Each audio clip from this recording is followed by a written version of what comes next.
ব্যথা, ব্যথা আর ব্যথা। 12 মাসই ব্যথা বাড়ে, কিন্তু বর্ষাকালে আর শীতকালে ব্যথা বেশি বাড়ে। হাঁটু ব্যথা, কোমর ব্যথা, সারা গা হাত পা ব্যথা। ব্যথার ঘরোয়া সমাধান, ঘরোয়া চিকিৎসা।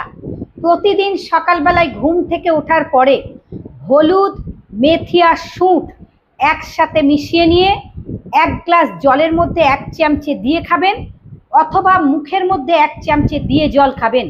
50 গ্রাম গুঁড়ো হলুদ, 50 গ্রাম মেথি বাজার থেকে এনে এসে ভালো করে রোস্ট করে গুঁড়িয়ে নেবেন।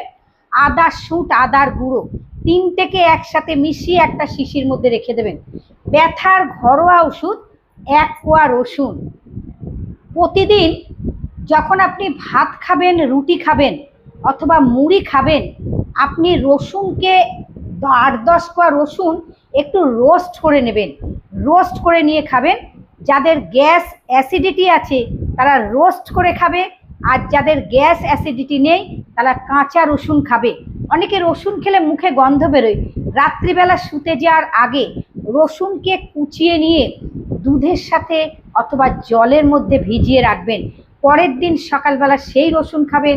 সেই রসুন খেলে কিন্তু গন্ধ বেরোবে না। অথবা আপনি সকালবেলায় ঘুম থেকে উঠে যখন টিফিন খাবেন তখন কাঁচা রসুন খেতে পারেন। রসুন খাওয়ার অনেক পদ্ধতি আছে, নিয়ম আছে। প্রতিদিন যদি কাঁচা রসুন খান, রসুনকে রোস্ট করে খান, ব্যথা থেকে ভালো থাকবেন। কাঁচা পেঁয়াজ খাবেন। পেঁয়াজ কিন্তু ভীষণ উপকার ব্যথার জন্যে, কিন্তু পেঁয়াজটা কিন্তু কাঁচা। কাঁচা পেঁয়াজ যদি খেতে পারেন ব্যথা কমবে।